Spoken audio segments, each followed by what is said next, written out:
Go for it. Presumptive GOP presidential nominee Donald Trump coming under fire from critics who pointed to his recent comments on U.S. debt and how he'd fix it. But Donald Trump attempted to clarify those comments yesterday when he spoke with Maria Bartiromo, and here's what he had to say. So now they have it that Donald Trump wants to go out and he wants to renegotiate bonds, and he wants to default on bonds, and he wants to buy them back at a discount. Well, that's great for private business, but it's certainly not good for the United States government. And I never said that. All I said is that if interest rates go up, we'll have a chance to buy back bonds at a discount, which is standard. Okay, it's a little bit confusing for people who only heard the first part. Now you hear the second part.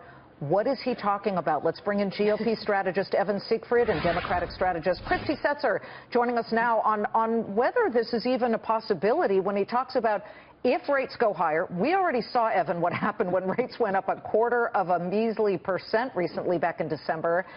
Is Trump onto something or going to hurt savers big time? Well, as Yogi Berra, the great philosopher and baseball player, once said, we know him I didn't say what I said. That's becoming the theme of the Donald Trump campaign. He says something, and then he has to walk it back. We've seen it on abortion. We've seen it on every issue we can think wait, of. Let me just clarify. You're on the Republican side here. I am on the Republican side, but I am one of the people who is looking for a viable third-party candidate that would bring out the conservative base, because Donald Trump does not represent me, and I cannot vote for him in good conscience. Well, Christy, do you want to take the Donald Trump side on this debt discussion? The fact is, a lot of people raised their eyebrows and said that would kill savers either way. If rates go higher, that certainly would be nice, but it might hurt the stock market. Then their stock holdings aren't good. You know, there has to be some solution. We don't see it coming from the Democratic side either. Well, I think it's impossible to know what Donald Trump meant, though, so I don't think you can look to that as a true solution, regardless of what he was trying to talk about. I think Evan is exactly right. If you look at abortion as sort of the model here, when he said, I think there should be some form of punishment for women who have them, it seemed like on most things where he hasn't been pinned down on policy specifics, when he finally is, it comes out as this weird mishmash of kind of half-remembered things and not quite sure what he thinks, and then he has to walk it back. That's what we're seeing here. It's hard to know what he actually believes. And yet it doesn't hurt him, Evan. No, it doesn't. I think his supporters really like that he's projecting this confidence.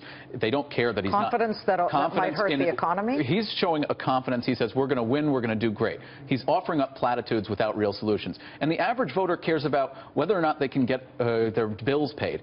And they're not caring about the political policies and the exact minutia of it.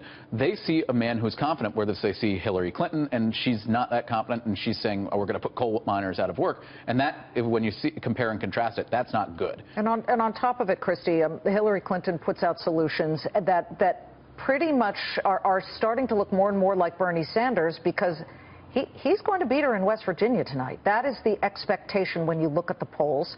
And he's the one who gives big giveaways and taxes the rich. Where are the appropriate solutions? Well, she has not, I don't think, shifted her rhetoric that much. I think there's no question that Bernie Sanders has influenced the debate when it comes to talking about economic inequality. I don't think that it has necessarily changed how she's been talking in the last week. I also don't think it's a surprise that she'll lose West Virginia. To think about at the end of 2008, that was one of the few places that she ended up winning, because if you look at Bernie Sanders as sort of almost the Barack Obama in this race and some of the things that he's said and done, you know, he also didn't do well there. Yeah. Well, I can tell you this. You guys should keep talking, because the Dow has only climbed higher while you were discussing this. We are now up 216 points.